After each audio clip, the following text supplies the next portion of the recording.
Right, the political wrap coming up with Natasha Piri, of course, joining us in studio.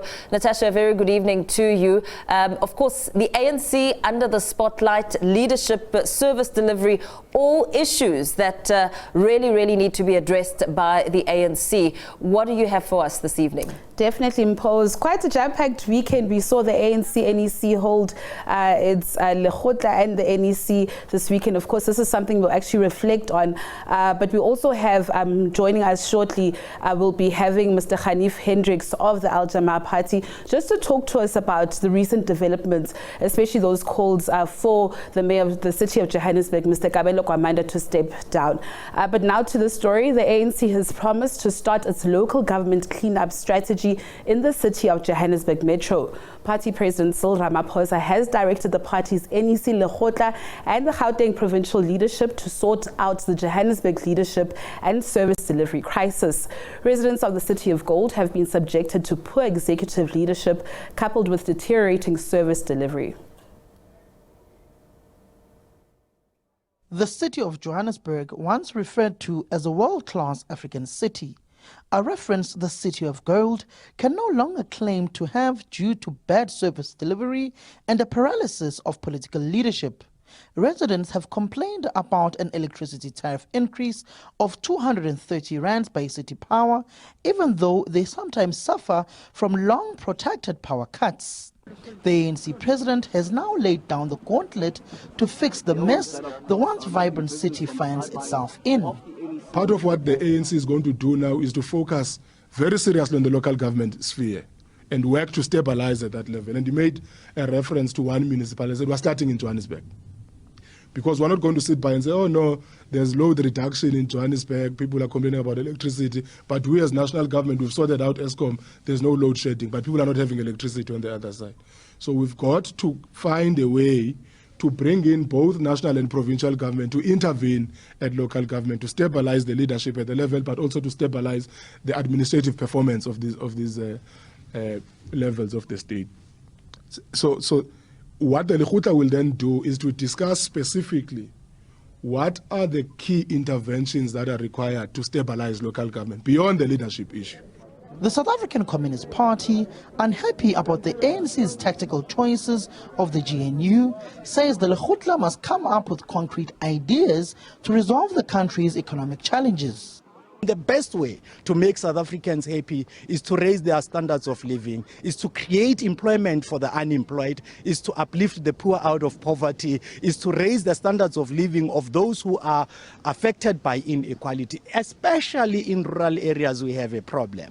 The ANC president will close the NEC Lekgotla tomorrow, where he is expected to provide concrete plans on the party's decisions on interventions in local government sphere and changing political times of the government of national unity.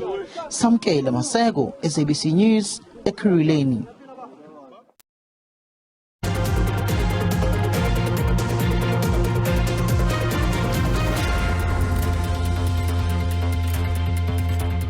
Our political analyst, Asanda Nkwasheng, joins us for a conversation. Asanda, thank you so much for your time and welcome to the Politics Wrap. You're actually hoping to have, the party leader, the party president of Al Jama, Mr. Hanif Hendricks, actually before you, but unfortunately he couldn't make it on the show. But I just wanted to ask, I mean, we've been seeing mounting calls from civil society, from various political parties like the ANC, like Action SA, calling for the mayor of the city of Johannesburg, Lekgotla, to actually step down.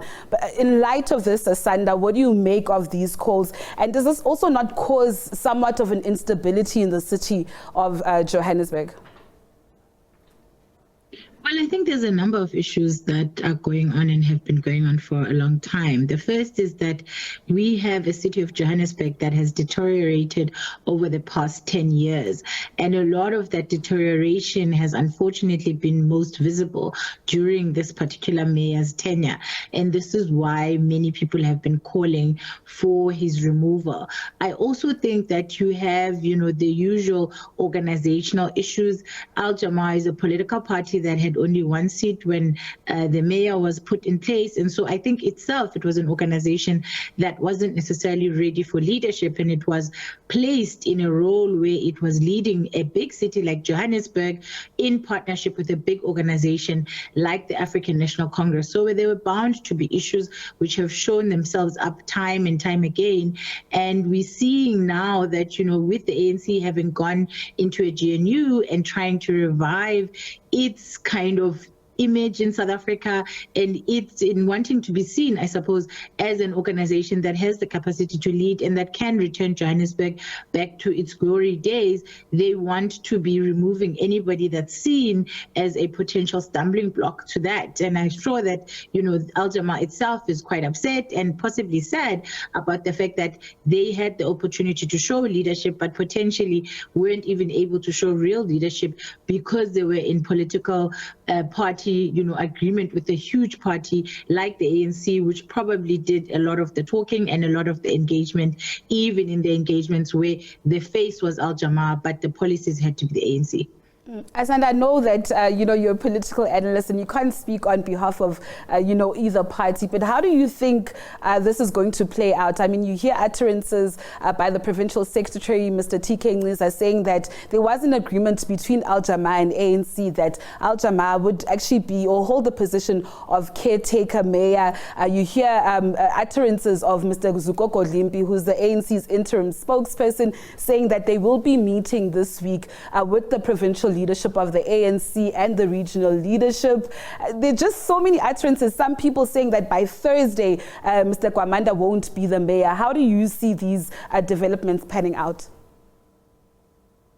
Well, I think it's not surprising, as I said, that this mayor may not see the end of this week, because remember, we recently had the Gauteng government put in place, and the ANC is quite clear about wanting to retain Gauteng. And with what happened in KZN, losing the ground and losing, the huge support that they used to have to the MK, and of course, losing, I suppose, Cape Town yet again, and finding itself in a situation where it is no longer the majority governing party in South Africa.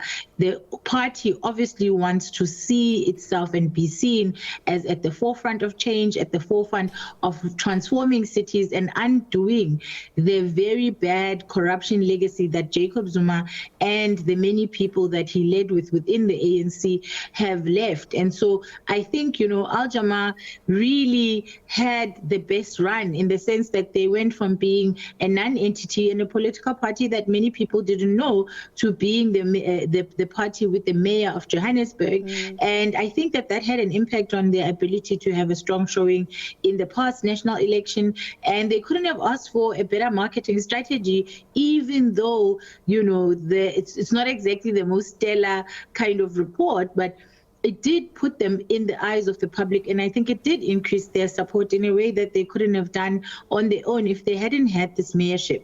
And so while on the one hand it's said that they will no longer have access to power, I think it also was a great branding strategy for them to get their name out there. In terms of the ANC, they on a renewal process, they really are trying to show themselves as still capable of leading South Africa. You've got the DA under the GNU having received some ministries, trying to show itself as a capable leadership, ministry compared to ANC ministers, even though a lot of what we're seeing now is actually the results of the ANC ministers, because they haven't been in power long enough to actually do anything that is visible. But the DA is definitely using the media attention on portfolios, particularly like Home Affairs and various others, to showcase itself as a party that has the power to lead and is decisive in its leadership. And we heard, the ANC, NEC coming out strong, saying it's adapt or die. And if the ANC doesn't show itself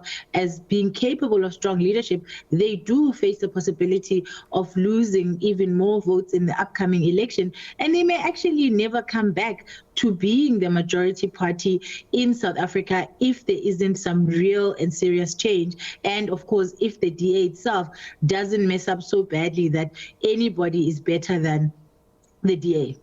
Asanda, you partially answered the question that I had for you.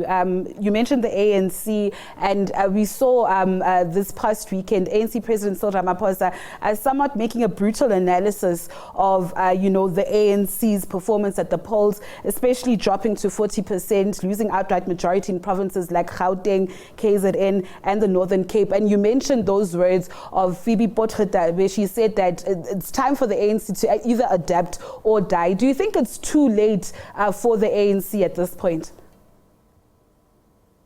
Well, I don't think it's necessarily too late. I think it depends. So how the GNU pans out, is it going to be a good government? Is it going to be 5 years that South Africa looked to say that was a time when South Africa renewed itself, that was a time when the ANC showed true leadership? Or is it going to be a great PR strategy for the DA, who then increases their votes and actually ends up replacing the ANC? So that is yet to be seen and will depend very much on how the ANC behaves in this particular 5 years, the DA behaves, and all the other members of the GNU behave. I do think, however, though, that it was expected. What has happened now was expected in the sense that the African National Congress has always been a church, as they call themselves, and what that means is that they've had various strands of ideologies within the ANC, and people who believe various different ideologies have always somehow managed to coexist. But we are moving towards an era where governments have to be clear. Are they liberal? Are they socialist? Are they market policies? Or what exactly is it that they want, in order to show to the people that, they're either going in this direction or that direction? And I think one of the biggest issues that the ANC has is that because it has, for instance, labor, we found ourselves with labor issues in South Africa not getting the attention that they deserved. And that's when the EFF stepped in and managed to have, labor desk at various places, which is a role that, labor, which is part of the ANC, used to be able to take care of. And what's good, I think, in the fact that the ANC is breaking into many pieces is that all the different parts that make up the ANC will now have the potential to play the roles that they were meant to play. And so unions are going to have to union, boots on the ground, and actually protest some of the labor issues that have risen up, and they haven't been able to protest them or engage them because the government was their alliance partner.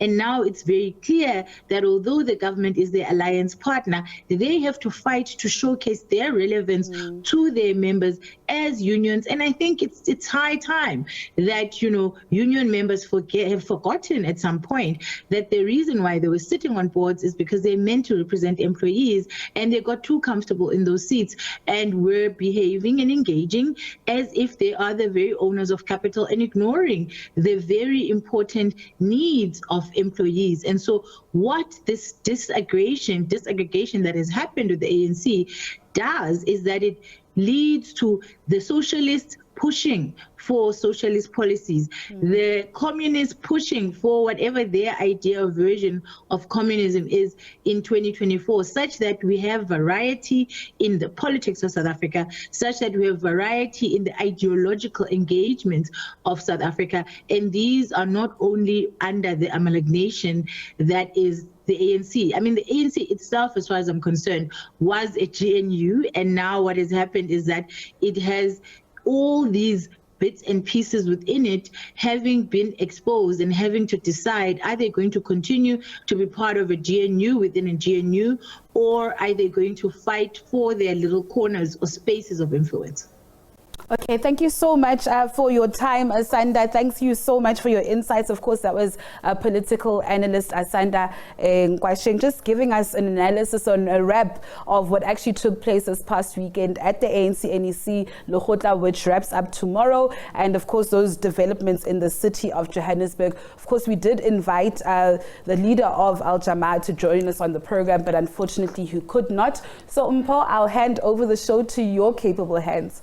Thank you very much, Natasha Piri. Wrapping up the political wrap this evening, of course, talking about all the leading developments around the ANC and politics. Of course, a matter we will continue to follow up on throughout the course of the next few days.